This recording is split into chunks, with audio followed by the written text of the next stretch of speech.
O nosso entrevistado de hoje é o professor, palestrante e delegado federal Deusimar Guedes, para falar sobre esse tema que está em evidência, que é a possível descriminalização das drogas para consumo pessoal. Qual a opinião do delegado federal Deusimar Guedes acerca desse tema? Seja bem-vindo ao programa Olho Vivo na Rede Diário do Sertão. Boa tarde.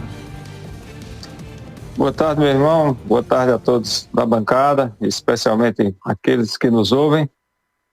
Os parabéns aí pela grande audiência do programa.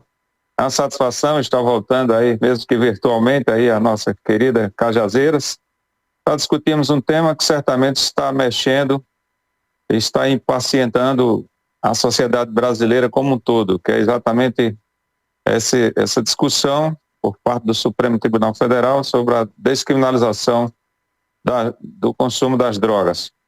E alguns falando da maconha. A realidade, meu irmão, é que primeiro a gente tem que fazer uma diferenciação, a população precisa entender o que é, porque há uma diferença entre descriminalizar e liberar. São duas coisas distintas. Vou dar um exemplo aqui. Portugal, por exemplo, desde 2001, eu cito Portugal porque é uma cultura muito parecida com a nossa. Desde 2001, Portugal descriminalizou o uso, o porte para consumo pessoal de todas as drogas. O tráfico continua proibido, claro, e criminalizado, mas o consumo, o porte para consumo pessoal foi descriminalizado para todas as drogas. Mas eles criaram medidas socioeducativas, ou seja, essas drogas, várias drogas, exemplo de maconha, cocaína, crack, etc., elas continuaram proibidas.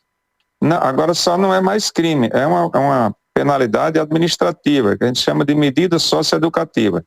Inclusive mais dura do que no Brasil. Lá tem tratamento compulsório, tem suspensão de carteira de motorista, uma série de trabalho à comunidade, então uma série de medidas socioeducativas que são até mais duras do que no Brasil.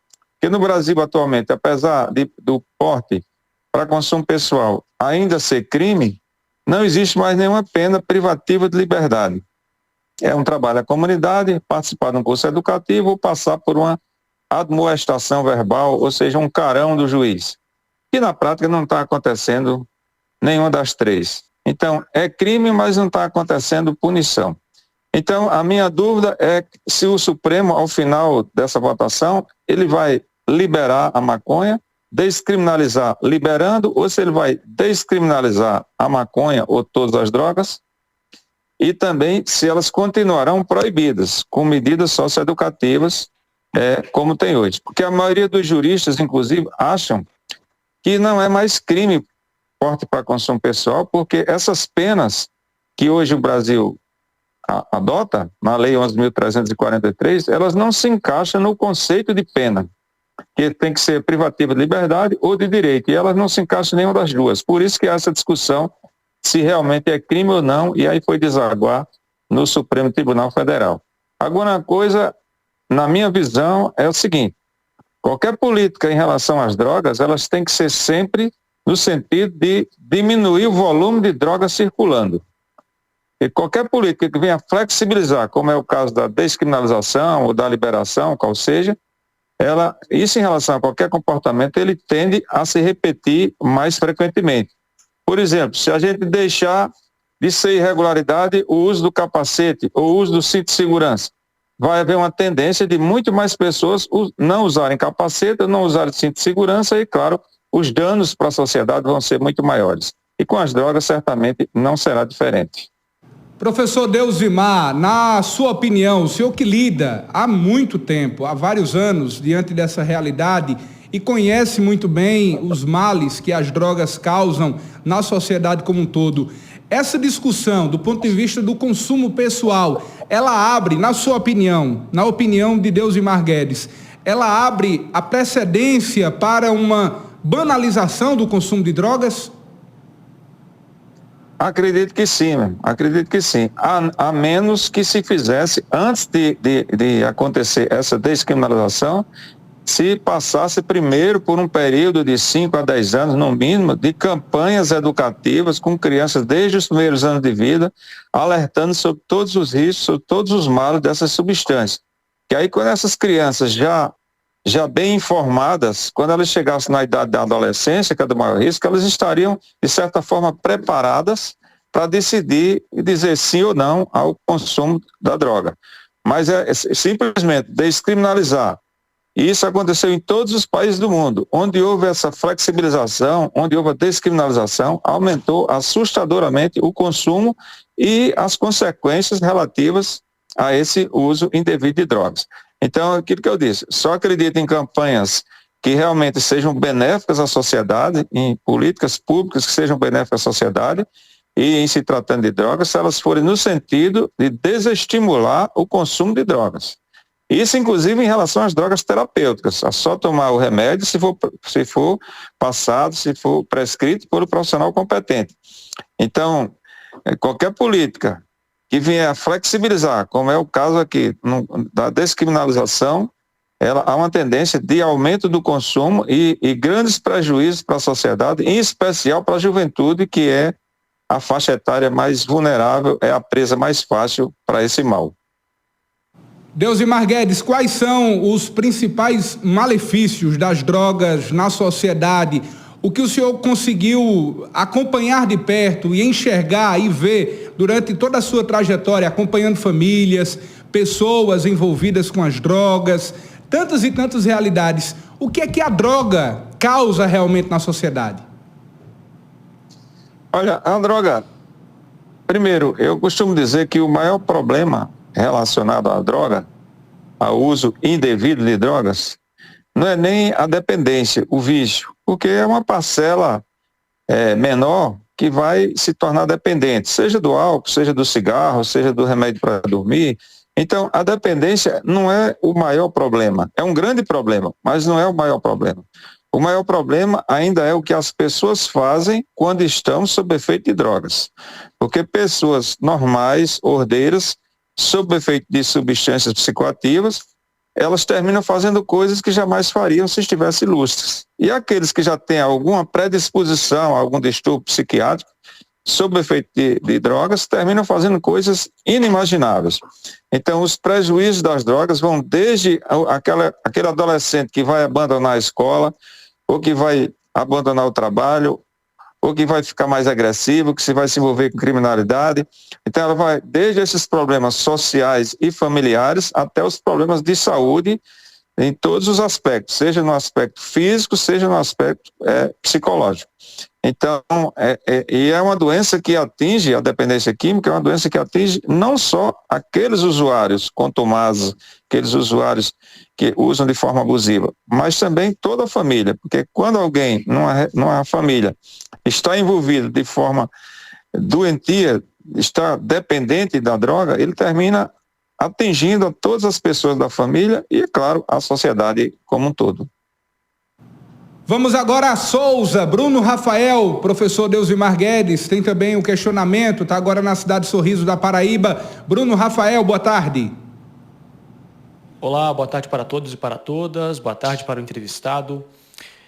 Meu questionamento é o seguinte: caso o STF chegue à conclusão da descriminalização do uso de drogas para a questão do uso pessoal, nós estaríamos chegando, de fato, ao fim da chamada guerra às drogas?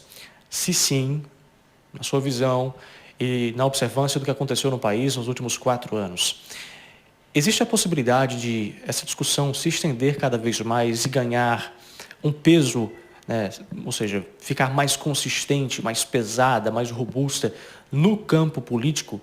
E como isso poderia influenciar a visão da população em geral sobre a decisão da descriminalização das drogas no país? Muito obrigado. O meu abraço, quero agradecer aí o questionamento. Eu vou começar pelo último. Primeiro é o seguinte, no mundo todo, a ciência tem uma dificuldade muito grande de influenciar a política. Então, muitas vezes as decisões, e em relação às drogas não é diferente, elas são tomadas por ideologias políticas e não por dados científicos. Porque, como disse, a ciência tem dificuldade de influenciar as decisões políticas. Isso é quase uma unanimidade no mundo todo.